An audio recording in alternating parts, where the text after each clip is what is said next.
What do you expect personally from this budget, and what kind of announcements you are expecting in this budget? I think this is an interim budget. So in that sense, I think this budget will underscore what the government has done in the past and what it will expect to do in the future. That is, it will be an interim budget and then they will do a final budget later to underscore that. If you look at the current environment in the context of the geopolitical tensions or before that the pandemic, I think the Indian government has done well to keep the economy doing very well. We're today the 5th largest in the world, growing at 6.5%, and we will be in the next few years the 3rd largest economy in the world. I think the government will continue to underscore its efforts in infrastructure. They have encouraged defense.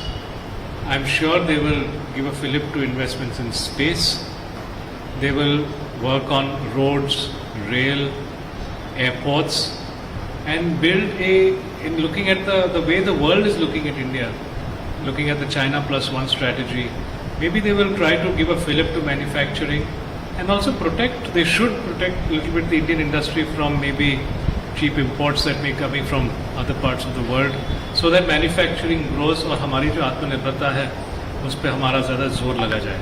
In past 10 years, we have seen this government in every budget comes with something which is a very different kind of initiative. Like just before the election in 2019, we have seen Krishi farmers benefit scheme, which was the Kisan Samman Yojana. So in this budget also, do we expect something very out of the box scheme or something which change the scenario in any sector? I think interim budget hai, so there will be some limited. I mean, but I think they will underscore their priorities. See, the other thing I also think is when you look at the demographic dividend that the country has, we have such a large young population. You need to also skill them if you need them to be ready for the kind of infrastructure, defense, space, agriculture, precision farming. So that needs to be also, and the whole startup infrastructure that they also need to create. So I think they will continue to build this ecosystem to build a virtuous cycle so that India continues to grow at 6.5% and more. India is definitely feeling some pressure from the fiscal deficit side. It's already 5.9. So investing in infrastructure is a very prime aim of this government we have seen in past many years. But how much liberty is have seeing the present fiscal deficit and in this target of 4.5? So I think they had always said that they would be expecting to come to 4.5%, and so that was always meant to be a sort of a landing rate to get to there. And if I see the way the government they have moved, monetary policy and fiscal policy have worked hand in hand. So you look at the finance ministry and you look at the RBI, they have worked largely in a very concerted fashion to make sure that also inflation remains within check and they continue to improve year on year. In past few years, we have seen that government is quite ambitious for a 5 trillion economy, and now the other agencies are also supporting the claim of Indian government that by 2030 will be a 7 billion economy, and the ambition of the government is to make India a 30 trillion economy by 2047. So, do you see something very out of the box in this budget which supports the aim of 30 trillion economy by 2047 or 7 trillion economy by 2030?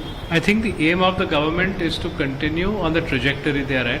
6.5% they are growing, and the push in infrastructure is only going to help speed up the private participation in the sector, in the growth of the economy. So I think what they need to do is to keep the economy going as it is and थोड़ा सा tweak करते रहेंगे, so it should improve and not go down.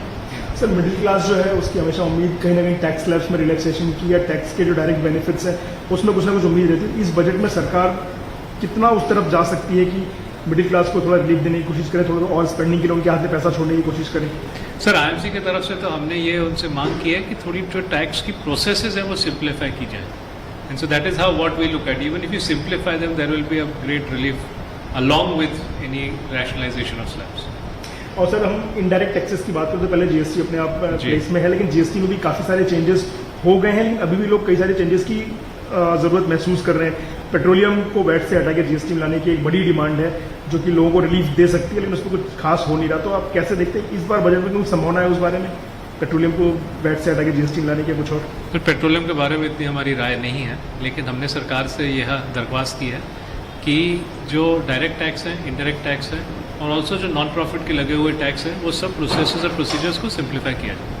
Sir मैं बार बार एक बात करूँ कि out of the box जाना ये सरकार की परंपरा रही है बजट में। जी। इस बार आप कुछ उम्मीद करेंगे कुछ ऐसा, क्योंकि चुनावी साल है, सरकार पूरी तरीके से ईज्ड है मैक्रो नंबर्स को लेकर के, तो ऐसे में क्या कुछ बड़ा फैसला हो सकता है कि सर, स्पेंडिंग को लेकर? उम्मीद तो करेंगे ही, लेकिन सुनते हैं मैडम फाइनेंस मिनिस्टर क्या कहती हैं।